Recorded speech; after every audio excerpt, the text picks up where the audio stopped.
Graça e paz, irmãos e amigos, sejam bem-vindos à Constante TV. O programa Aroma de Vida abre a grade da programação semanal da Constante TV.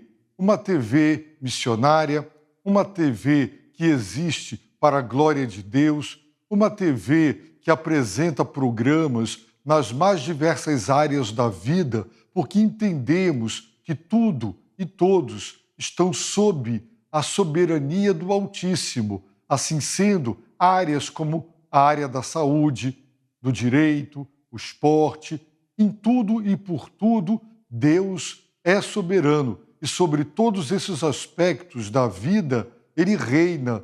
Assim sendo, nossas vocações, nossos talentos e profissões estão debaixo da sua direção, orientação e devem ser exercidas para a glória dEle. Portanto, a Constante TV é uma bênção para você e eu quero convidar a fazer o triplo C: curtir, comentar e compartilhar. Seu comentário para nós é muito importante. Nós valorizaremos o que você tem a dizer, sugestões, o que Deus tem operado em sua vida. Compartilhe também. Se as mensagens da palavra estão abençoando, enriquecendo, fortalecendo a sua fé, compartilhe com amigos, compartilhe com pessoas não crentes, divulgue os programas da Constante TV. Agora, se você ainda não é inscrito no nosso canal, então entre no canal da Igreja Batista de Constantinópolis no YouTube e faça a sua inscrição, ative o sino para que você sempre receba as notificações, as novidades, as novas postagens do canal. O programa Aroma de Vida tem como meta expor a palavra de Deus. A palavra de Deus é vida. A palavra de Deus é vivificadora. Deus criou tudo pela palavra e Deus opera pela palavra. Assim, acreditamos que as Escrituras Sagradas, elas devem fundamentar toda a nossa fé e toda a nossa conduta, todo o nosso caráter e deve permear a totalidade da nossa vida. A fé cristã é muito mais do que uma religião, ela é uma cosmovisão, porque abrange todas as áreas e todos os aspectos da vida pessoal, familiar, social, profissional, espiritual, moral e assim por diante. Portanto, acompanhe toda segunda-feira o primeiro programa, 19 horas, Aroma de Vida. Das Escrituras exala um aroma, assim como de uma flor. E qual é o perfume, o aroma que as Escrituras exalam? Vida. Se você quer ter vida e vida abundante, então acompanhe as exposições da Palavra de Deus. Estamos expondo a primeira carta de Pedro e eu já tenho compartilhado que o capítulo 1 foi todo ele exposto com 25 mensagens. Está lá no canal da igreja no YouTube. Você pode ir na playlist do programa Aroma de Vida e todas essas 25 mensagens estão lá à sua disposição. O capítulo 2 também já foi exposto. E se você acessar a playlist lá no canal da igreja no YouTube, você também terá acesso às 17 mensagens do capítulo 2. Então, você fará um estudo detalhado e completo desta fantástica e preciosa carta, a primeira carta escrita pelo apóstolo Pedro. Estamos no capítulo 3, estudando, aprendendo, crescendo, sendo admoestados e exortados por Deus, pelo seu Espírito, através da sua palavra. Hoje, consideraremos 1 Pedro, capítulo 3, versículos 13 e 14 da palavra de Deus. E assim está escrito: quem vos fará mal, se sois zelosos do bem? Mas ainda que venhais a sofrer por causa da justiça, sereis abençoados. Não temais suas ameaças, nem vos alarmeis. Temos ensinado que o apóstolo Pedro estabeleceu as colunas, o alicerce da carta, nos 12 primeiros versos, a doutrina da salvação. E a partir do 13º versículo do capítulo 1, começam os mandamentos, as admoestações, as exortações, as advertências, todas as orientações de Deus para nós, tudo quanto Deus espera de cada um de nós, na nossa vida pessoal e particular, na nossa vida familiar, na nossa vida no seio da igreja, o nosso comportamento e a nossa conduta no seio e dentro e no convívio social. Vejamos então, baseados em 1 Pedro 3, de 13 e 14, mais 2 novos mandamentos que Deus nos dá. Vejamos, aí estão os 31 mandamentos já considerados e o 32º mandamento. Diz o apóstolo Pedro, não temais. O 33º mandamento, não vos alarmeis. Nós vamos ver isso agora com alguns detalhes. O apóstolo Pedro, ele já nos ensinou o principal mandamento desta seção da carta. Sujeitai-vos, submetei-vos a toda a autoridade humana, seja ela qual for, por causa do Senhor. E para que sejamos capazes de obedecer a esta orientação, a este mandamento, nós precisaremos cultivar 5 características que nós já consideramos. O apóstolo Pedro prosseguiu falando da nossa vocação, do nosso chamado. E ele disse que a vocação do cristão, porque ele foi chamado por Deus, é para abençoar aqueles que os ofendem e não retribuir o mal com o mal. Os cristãos também foram chamados e vocacionados para herdar bênção, receber bênção como herança. O apóstolo prossegue fundamentando no Salmo 34, que ele cita, quando ele apresenta também 5 atitudes que caracterizam aquele que é justo, que tem o comportamento reto e correto, com a promessa de que quem quer ver dias felizes e quem quer amar a vida deverá ter aquelas atitudes para colher aquele resultado. E ele nos dá um plus, um adicional. Qual? Ele deixa claro que os olhos do Senhor estão sobre os justos, os que se comportam de maneira reta e correta, conforme ele acabara de mencionar, refreando a língua, refreando os lábios, afastando-se do mal, fazendo o bem, buscando a paz e insistindo na paz.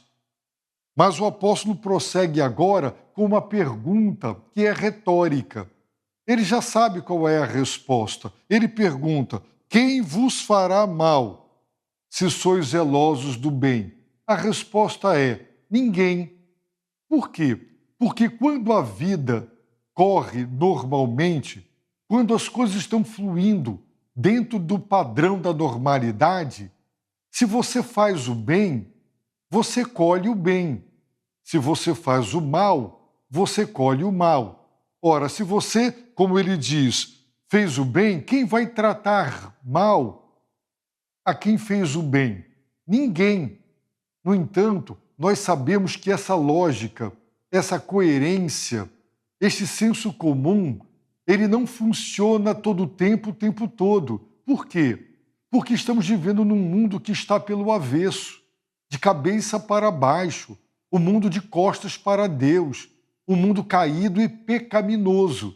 Então, o que acontece é que muitas vezes você faz o bem e é maltratado. E os que fazem o mal são bem tratados. E isso gera crises, questionamentos profundos no coração. Mas a lógica é: quem vos fará mal? Ninguém.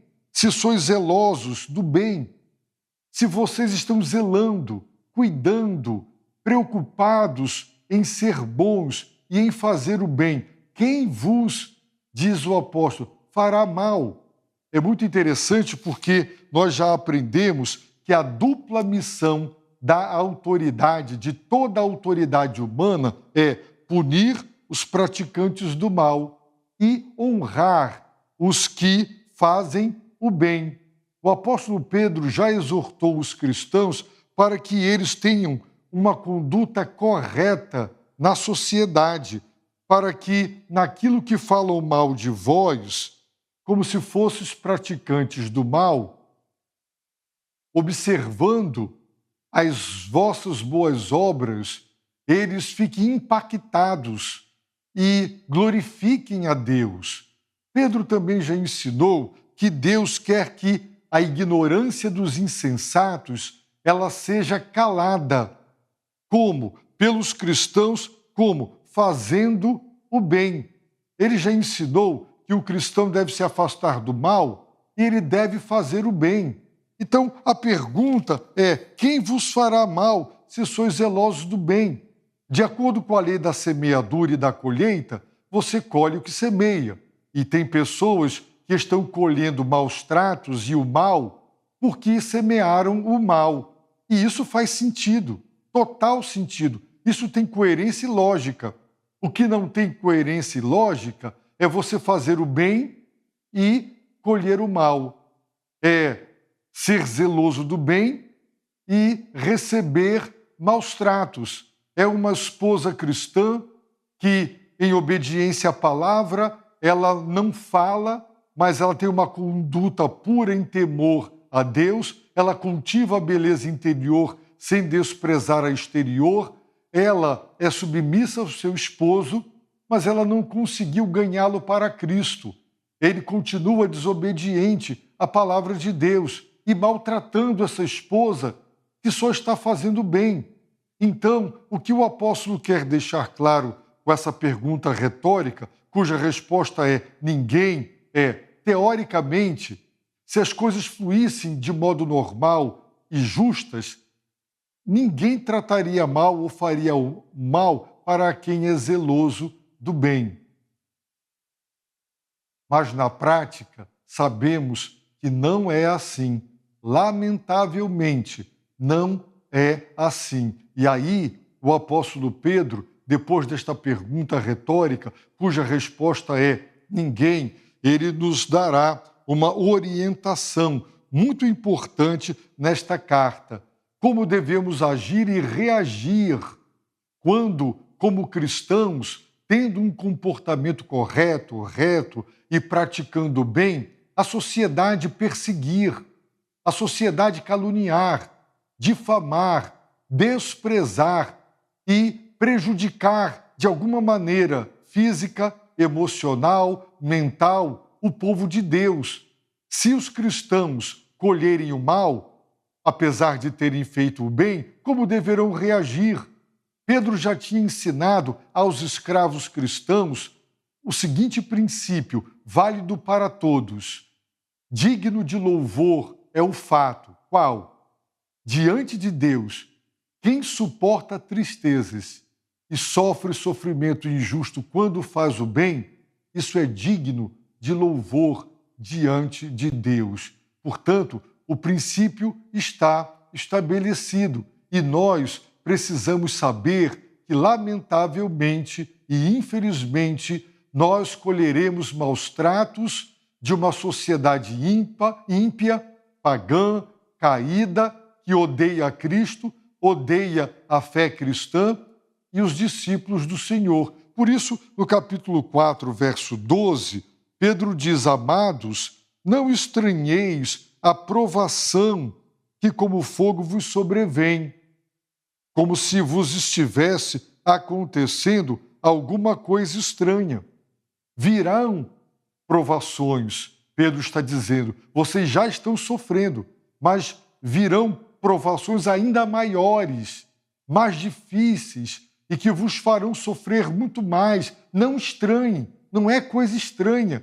O povo de Deus não pode considerar como estranho aquilo que deve ser um conhecido. O sofrimento, para o cristão, é um conhecido muito próximo, não é um estranho, não é uma coisa estranha que causa um estado de estupefação da parte do cristão. Não. E aí Pedro nos ensina como devemos agir e reagir quando colhermos o mal, apesar de só termos realizado e praticado o bem. Ele diz na palavra de Deus: mas ainda que venhais a sofrer, viram? Ainda que venhais a sofrer por causa da justiça. Ele acabara de dizer que os olhos do Senhor, eles estão sobre os justos. Quem são os justos? São aqueles que refreiam a língua, refreiam os lábios da mentira, do engano e do mal. São aqueles que se desviam do mal, são aqueles que fazem o bem, são aqueles que buscam a paz, são aqueles que insistem a paz. A paz quer ir embora daquele relacionamento, mas ele não deixa, ele insiste, ele persiste, ele persegue, porque ele quer paz. Os olhos do Senhor estão sobre os justos. Os justos praticam a justiça. Jesus disse que nós cristãos deveríamos, a nossa justiça, a nossa retidão, a nossa conduta deveria exceder e superar a justiça dos fariseus. Por quê? Porque a justiça dos fariseus era de fachada, era puramente externa. Para eles, se você não matou ninguém, você não desobedeceu o mandamento não matarás. É uma justiça limitada à conduta externa, mas Jesus disse que o mandamento, a extensão dele alcança o coração, a ponto de, se você odeia alguém, você já o matou. Então a justiça do cristão, ela excede a dos escribas e fariseus, dos religiosos hipócritas. E Pedro está dizendo aqui: ainda que venhais a sofrer por causa da justiça, daquilo que é reto e é correto. Quando você diz a verdade, você é criticado.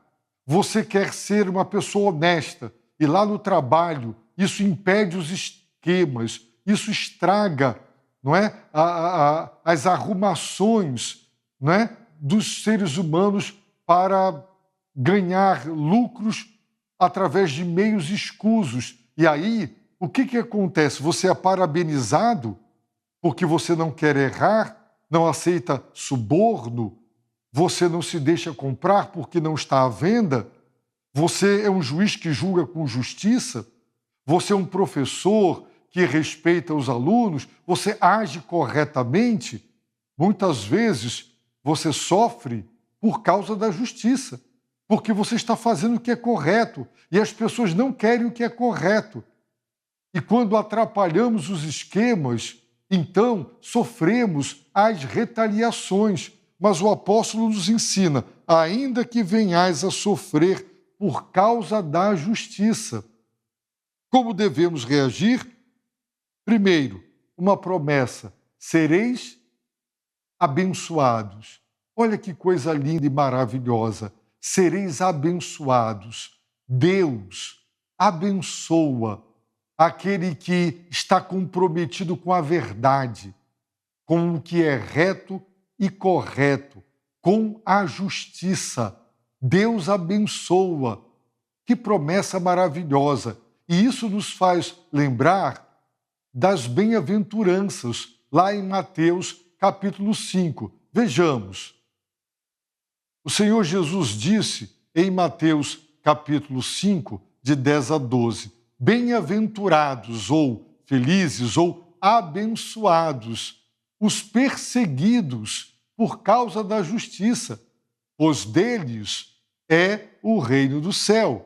Bem-aventurados sois quando vos insultarem, perseguirem e mentindo disserem todo mal contra vós por minha causa, disse o Senhor Jesus no Sermão do Monte.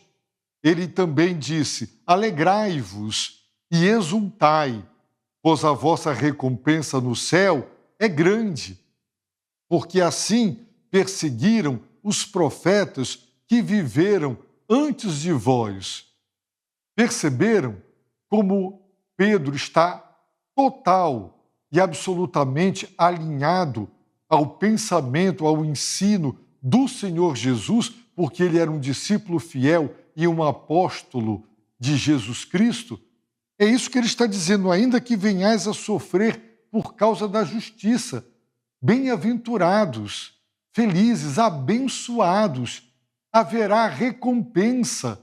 Então, se aqui na terra, pelo fato de prezar pela retidão, pela honestidade, pela integridade, você sofrer, for perseguido, criticado, rejeitado e desprezado, ele diz: sereis abençoados por Deus aqui e, com certeza, no céu, uma promessa de galardão, de recompensa do Deus que é justo, ao ver o seu povo optando, escolhendo sofrer, mas não sucumbir para a corrupção.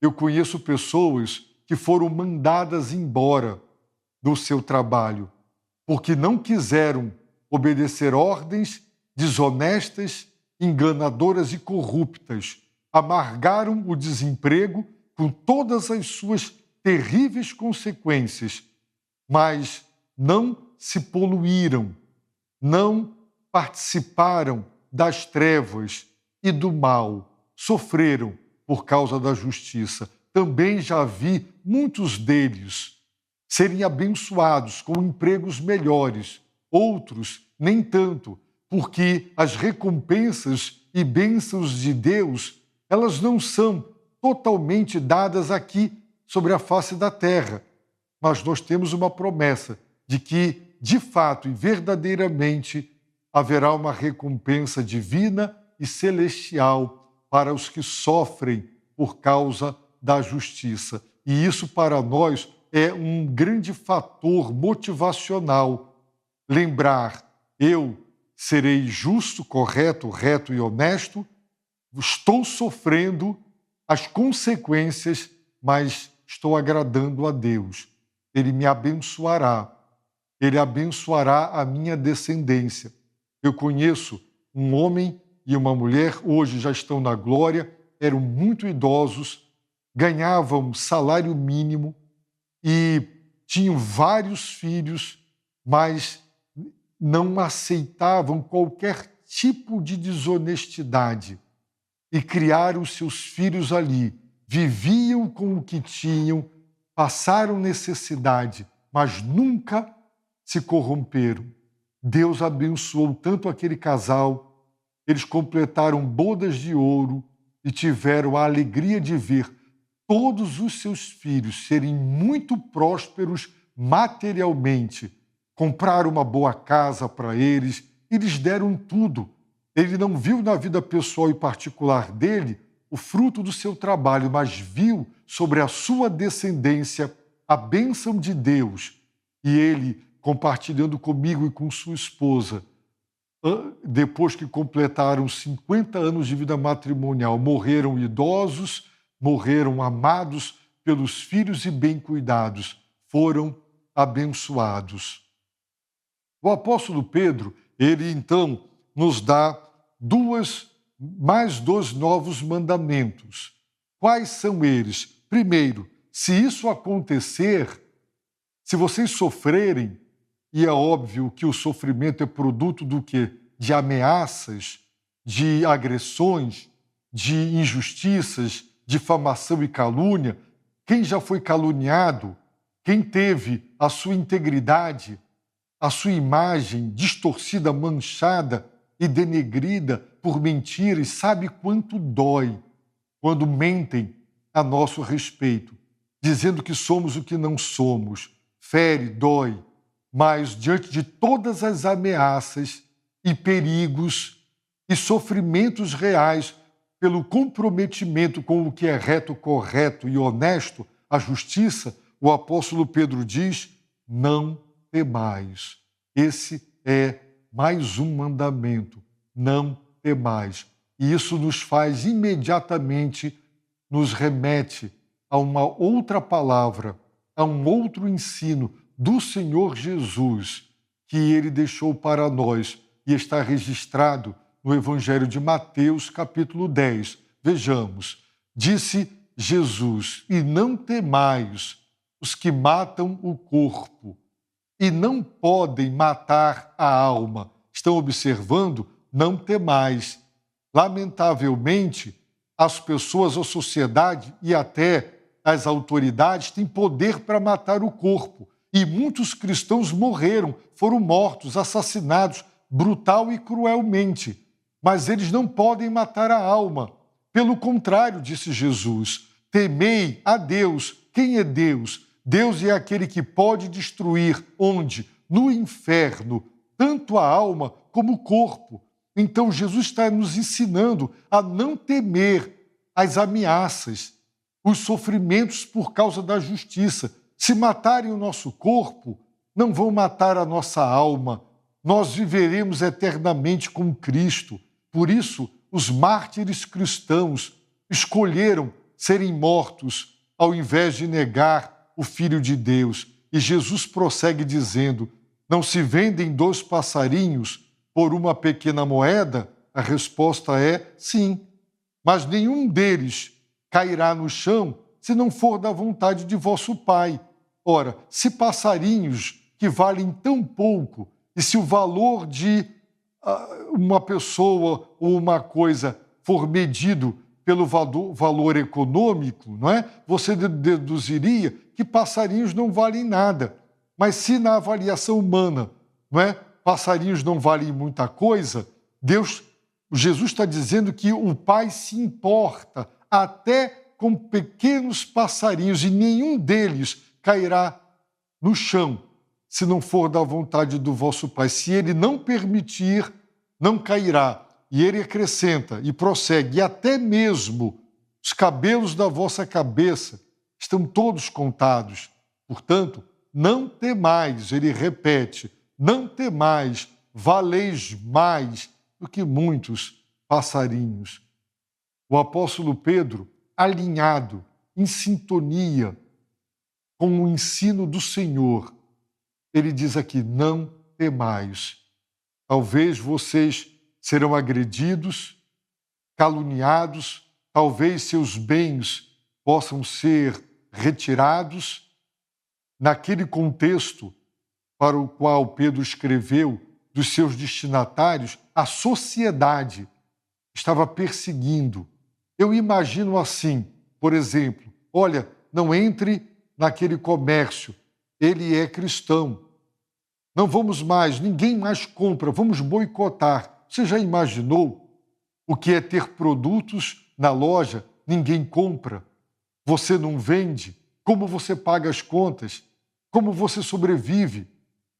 E muitos cristãos passaram por isso, tiveram seus bens retirados e passaram por situações.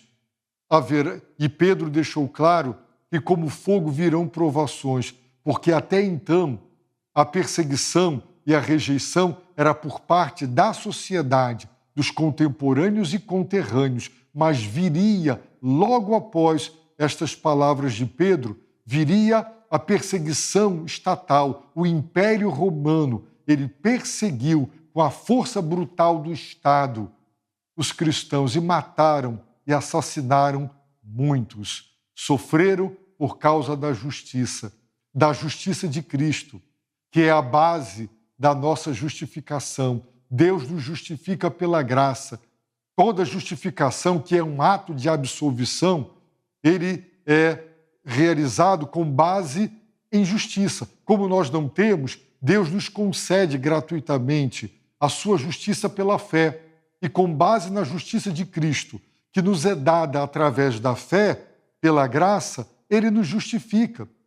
Então, se sofrermos por causa da justiça, seremos abençoados. Por isso Pedro diz: não temais, não temais. Somos só, como ele já havia ensinado, peregrinos e forasteiros. Estamos aqui temporariamente. Aqui não é a nossa pátria. Aqui não é a nossa residência final. Esperamos e aguardamos, como Pedro diz em sua segunda carta, o novo céu e a nova terra, onde habita a justiça.